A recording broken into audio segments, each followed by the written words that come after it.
It's almost 6:30 in the evening, and we are expecting a herd of white-tailed deer to come and visit us at any time now. These deer usually visit us in groups of 3, sometimes in pairs. It's usually a mummy with her 2 offspring, usually a year apart. What they do is they wander through the acreage, and as they wander around, they graze on all the trees, they graze on any of the vegetation that has survived the winter. Now, sometimes the deer will sit below one of the trees, especially that little moogle tree that looks like a cone-shaped tree just in the distance.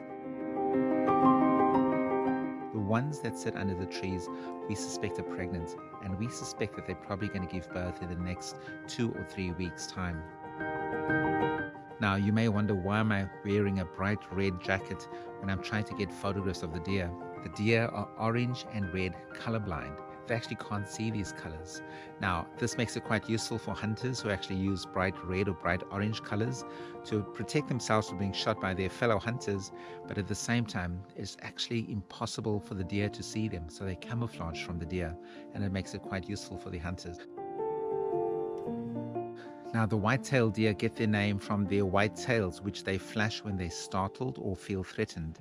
So very often we'll see how they flash their tail and then they take off at an enormous speed. The deer can run up to 75 kilometers per hour, and this makes them among the fastest land-based animals.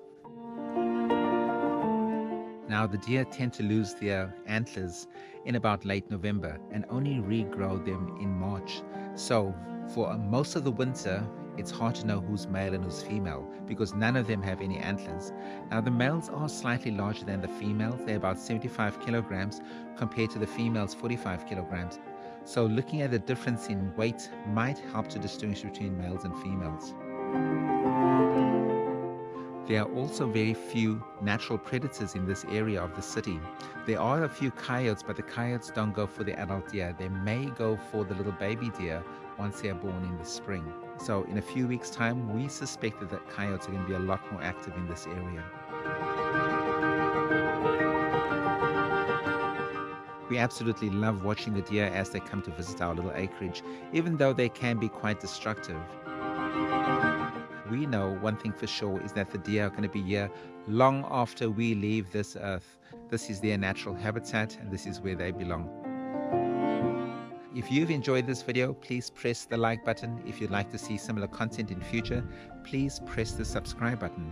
Until the next time, I'm going to say cheers, enjoy your evening, and see you again soon.